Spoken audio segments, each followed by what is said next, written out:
Welcome to the STARS program, seniors taking active roles in society. And now, here's your host, ANITA FINLEY. Mark Morowitz wrote a great article called The Pandemic, and it's going to be, you can read it in our upcoming April issue. Good morning, Mark. Good morning. How are you, ANITA? Oh, I'm at home trying to get through this. And how about you? You know, you're a New Yorker, and we just heard from a New Yorker. It was Darwin Porter. I don't know if you get to hear the show, but he was telling us about what's going on there. And you, of course, have so many clients still in New York. And tell us how you're doing. You're holed up in your house? I am. I was up in New Jersey probably the second week in March, and I came home and I unfortunately or fortunately I've been stuck here in Florida ever since, and I'm not complaining at all. No, I'm sure. And your article on the pandemic was very, very interesting. People will be reading that in April. So have you ever been through anything like this, Mark? You know, we talk about this, my friends and I talk about this a lot, and the only thing that we could think of that changed our lives was 9/11. And, you know, this is far overshadowed 9/11, and none of us ever thought we'd go through something like this in our lifetimes. Yeah, I know. Well, and 9/11 was very personal for us in the United States, but now, of course, this is a global situation, although that's not true. When 9/11 happened, it did affect everyone because airports, everything changed. And I remembered that, and I said, little did they, maybe they did realize it, those terrible people that planned this, how it would change society, and it did.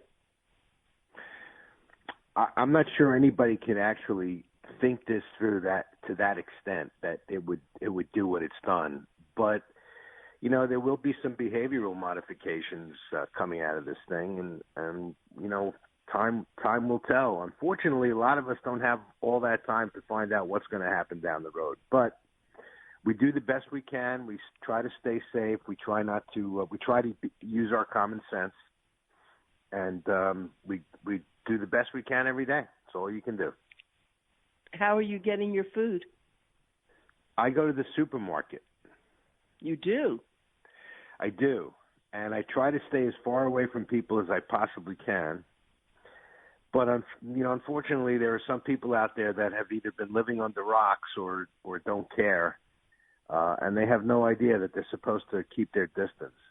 It's good to see it. I heard the other day that Walmart has made their aisles one way. So people can't come up and down, and you get to stay away as far away from people as you possibly can. But you know, I mean, listen, it's part of life. You can't live in a shell. So, but I do the best I can, and I stay on top of things. That's all. Well, I was somehow before this happened, I just keep my shelves stocked with, canned beans, canned fish, lots of things that have been there, pasta and stuff. So I haven't had to go to the grocery store. And now in my condo, there's a little store downstairs, and now they bought things for us, even toilet paper and paper towels, and then they just delivered it to the lobby. Nice. I have not gone, and I've been advised not to. Yeah, it's a tricky situation, and everybody's got to do what they think is best for them. Right. So tell me, of course, this is normally April 15th would be terrible because that's what you are. You're a CPA. But have you just relaxed everything because they said you don't have to have everything on the 15th? To me, that was a godsend.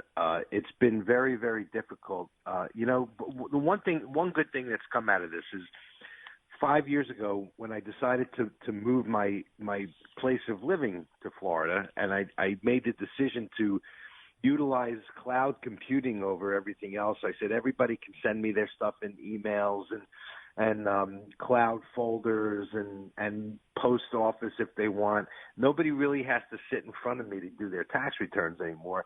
And that's what's coming out of this. People are finally realizing they don't have to sit in front of me anymore. So people are sending me their stuff by mail. I've been busy, but what I've done is I've cut my time down daily from about 15 hours to 10. So yes, I'm taking it a little bit easy, even because I have the extra 3-month extension. But of course, and that's good. But people, you're such a nice man, and I'm sure your clients just want to be with you, just to, to have you be their buddy in a sense. And so it'll work. But I know that you can't never see them again. No, you know what? We have FaceTime, we have Zoom. I don't know if you've used Zoom. It's another one of the newest thing. Do you like it? I've used it twice. I've been on the receiving end of it.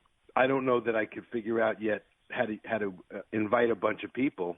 But you know what? These things are all available. So I can sit with people from 1,000 miles away. I don't have to be sitting in front of them in person. So this is what's going to come out of this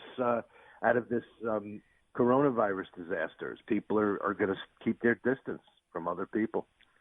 Right. And you have sons, aren't they, in California? They are. They are in California, and they've been practicing. California has been practicing social distancing longer than any other state, and their numbers are down compared to other states that were late to the game. So, say what you will about California, they're they seem to be a lot healthier than the rest of the country. And are your two sons, they live close together or by each other? Two live together. One lives one in San Francisco and two in San Diego. Oh, okay. Well, that's still, they're not in the same house. Two of them are in the same house. So, they are. Yeah. So, it's hopefully if anything bad happens, I'll hear about it, This is the thing when you have to give up. People, as we get older, we have to start giving up the control of the things that we can't control anymore. And, when you have kids who are grown, my kids are grown men, they have their own lives. And, we can care as much as we always did. We can, we can communicate as much as we always did, but we can't control what we used to when they were young. So, you learn to get over that stuff, and life becomes a lot simpler for yourself. That's what I've learned. Yeah. And I loved in your column, the last paragraph, which I think it should be done all the time. And you talk about the golden rule.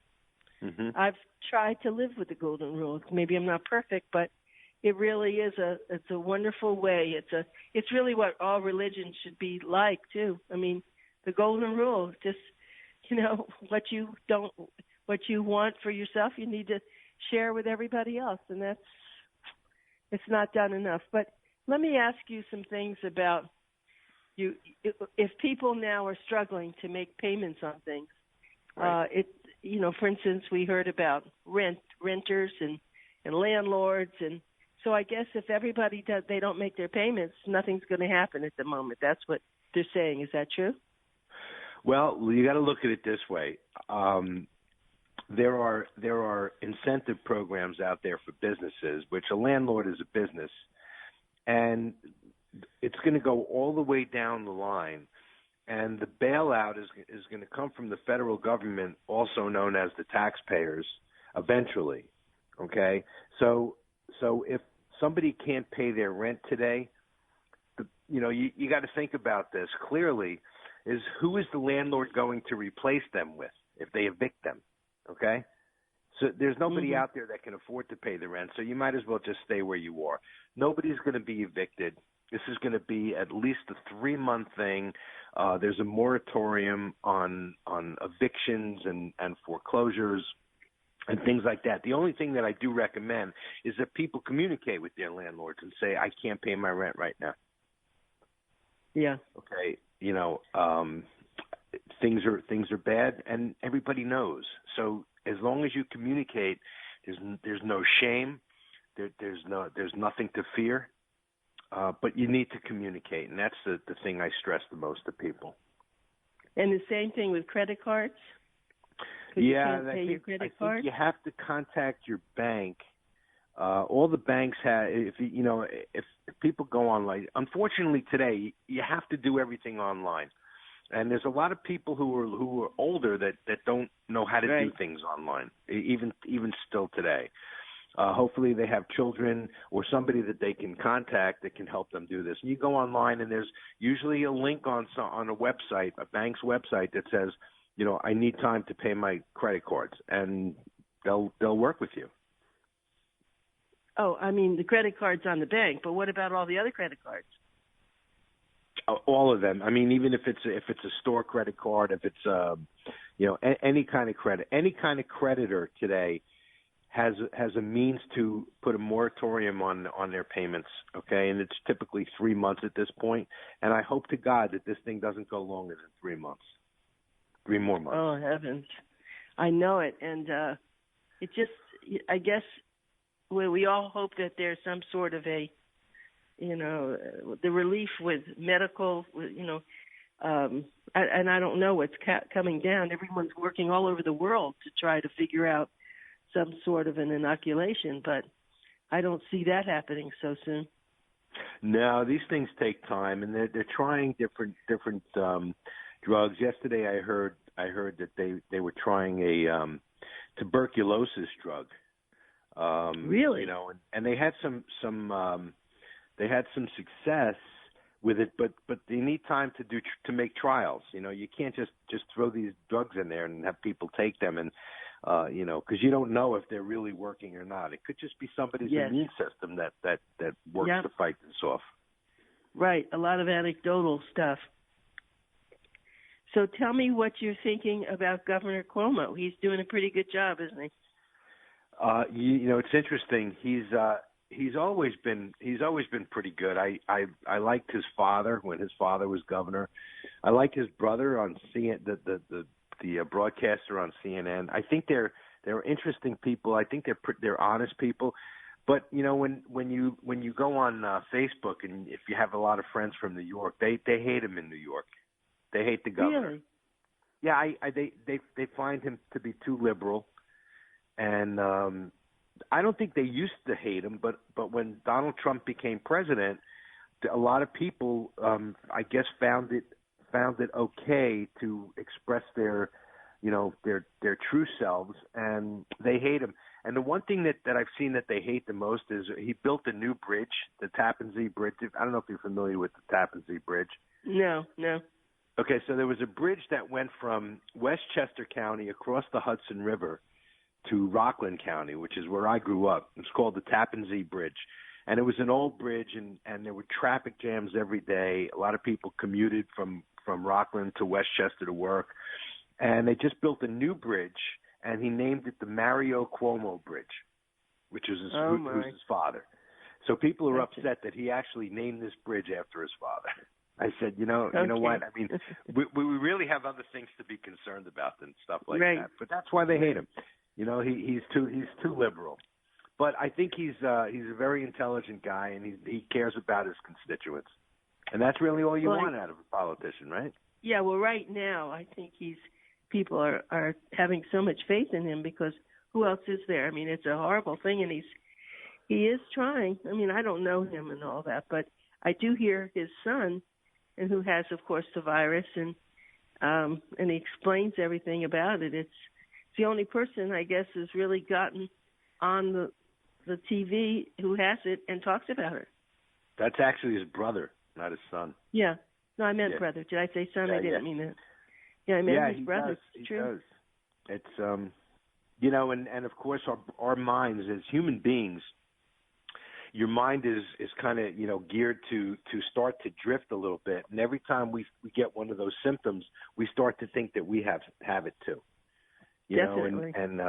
I'm guilty of that the same way. I mean, it's like, of oh course, my God. Everybody is. Of course. I'm thinking of not watching so much TV with it. Stop watching the news, I tell myself. Yeah, there's some great Netflix shows that are out there. I haven't watched television in probably 2 years, and people started mentioning the names of television shows, and I started watching one of them, which I find to be very captivating. But I can't sit and watch 16 shows at a time. I mean, that's no, that's of course not. much. It's not good I for take you an either. hour a day. I take an hour a day, and I watch one television show. And I think I'm on episode 7 of season 1, and they're now in the 3rd season. So not too bad. Hopefully in the next 2 weeks I'll be able to catch up. Wow. Well, that's it's really great to talk to you. You know, what we're doing is I stopped going into the radio show because I didn't think that was smart, and we're actually able to do this by phone, which is wonderful because you are one of the people who always came in. I always look forward to seeing you, but it's silly. And this is the way to do it and to protect ourselves. So are you going to start to wear a scarf or something around your face? You know, yesterday I went to visit a client, actually an elderly client who was referred to me by another new elderly client that I got this year. And I went to visit her yesterday, and her husband passed away in the beginning of March. And I walked into her house yesterday, and she handed me a mask. And I've been trying to get masks, and I can't, they're all sold out. So she handed me a mask, and she said, these were my husband's while he was fighting cancer, so I have a whole bunch of them. Would you like one? And I said, oh my absolutely. God. And then she gave me a couple more, and she said, here, use these. And you know what? That's what I'm going to use when I go into the food stores, or, hopefully everybody else will get the message. I don't believe that they're going to protect me from anything. That's what they say. They protect other people. But if everybody sees everybody wearing a mask, maybe they'll all wear masks and some of their germs won't come on other people. So, well, for those of us who don't I have actually masks, saw some pretty creative scarves. masks that were made. Oh, how?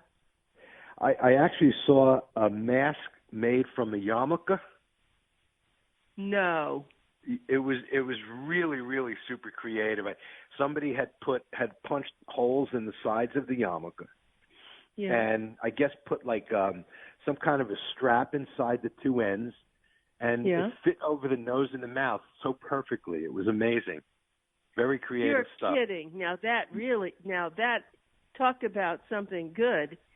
So everybody who's listening, if you have a yarmulke, punch the holes in the side, put some sort of a ribbon or something to hold it together.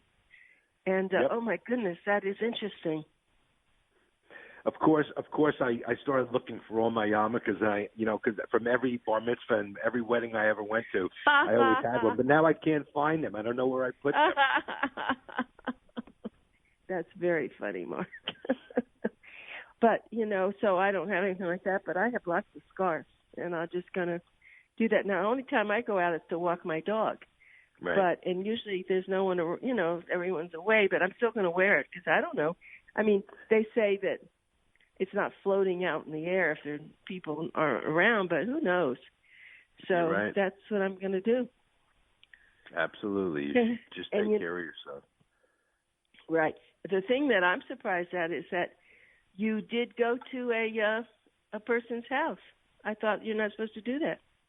Well, I don't just show up. I ask if it's okay to Well, I mean, when I go there, I practice social distancing. I don't sit on top of anybody. I don't shake anybody's hand. And we keep our own space. So, I mean, that's and I have to listen. The people that I go to see, I trust them that if they have any kind of symptoms, that they're not going to tell me to come to their house, and vice versa. They trust me that they know that if I have any symptoms or if I'm feeling anything, that I'm going to tell them I'm not coming to their house. So, you have to use your common sense about this stuff too. Yeah, right. And you're such a good person about it. Well, I know that you would never do anything to hurt anyone, so I can appreciate that. But let's think about this. So are you thinking it's going to be over in a couple of months? I mean, what are you feeling? People my clients keep asking me when I'm going to be back in New Jersey, and I tell them, I'm hoping to not that I can't go there, But I'm not going to get on an airplane right now. I mean, that's crazy. No. And I'm not going to go Please expose don't. myself No. to some place closer to New York. But I tell them I believe that I might be able to get there maybe sometime in the middle of May. I'm not sure. Maybe it'll be June. I know that if they lift this order to isolate on April 30th, I'm giving it an extra week and a half, 2 weeks. I'm not going to go running out to do things in a whole social setting. But I'm thinking that maybe the middle of May things may start to open up. I'm hoping that by Memorial Day, business might start getting back to a little bit of normalcy, whatever that may be in the future. It's not going to be the same thing we're used to. And hopefully by the middle of June, we should have, the fear should be subsiding. That's my hope. You said something that is so true. Things will not be the same, though, Mark. What do you think is going to be changed? What do you think? I think the closeness of people is going to be diminished. I think people will keep their distances. People will be leery of other people. I hope that people will be more accepting of other people at the same time, because this disease, knows no boundaries and it affects everybody. And I hope that people will become a little bit softer in their attitudes. And that's my hope. I'm not sure that it's going to happen because it's human nature. But I think that business is going to be different. I think that people are going to slow down a little bit. I think people are going to realize what's really most important in their lives: family, close friends, children, and try to make the best of it. And that's my hope. And we shall see. And if you ask me, my answer would be, we are going to do a lot more online. We're going to, we may not go to the grocery store. We may order everything. And even when things are back, it's opened up so many doors, different doors that we never thought about before. What do you think? It's been going in that direction for the past 10 years. That's why that's why all the malls are closing and the big retail stores are closing, because people shop online. I've been doing that for years. I'm a guy, but I hate shopping. And, so the retail market has been undergoing this transformation probably for the last 10 years. And as people get more, but you know what, the older crowd, like us, and I say that lovingly, it's hard to change your habits, and this is forcing some people to change their habits. And you know what, they say, wow, I really like this. This is really neat. I don't have to leave my house. So while it'll make a difference in the business market, it's also going to keep people away from socializing as much as they used to, and that may not be such a good thing. The community is going to change. And maybe homes are going to be more important because it's going to almost be like your own mall. Right. You're right. And the first thing they did, because I live in a condo, they closed the pool. They closed the community rooms. They closed, all the things that people join together to do. Yep. But so what do you think that I tell you something I noticed, which I thought, I think the young people are caring more about the elderly now too. That remains to be seen. We shall see. I don't know. I don't know. We'll see. Well, but I think they see that they are prone to, things, and that they need them because they will be there one day themselves. I highly recommend that the younger crowd talk to their parents, talk to older people that they know, and ask them questions about, hey, when you came across a situation like this when you were younger, how did you deal with it? What happened? and because there were things that I wanted to ask my father before he passed away. That like Dad, when you have your kids become teenagers, how I forgot what it was like when I was a teenager. What did you do? How did we act? How did you discipline us? And things like that. And I never got the chance, and I don't have that chance anymore.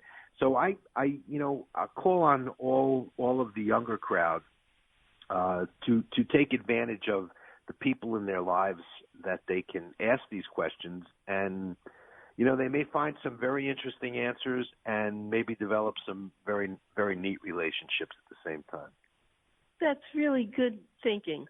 I think that's probably should be one of your columns. I think that's I think the older adults are never asked. The elderly, they sit in their chair and everything goes on around them, but I think that they would love to be able to talk about what life is like.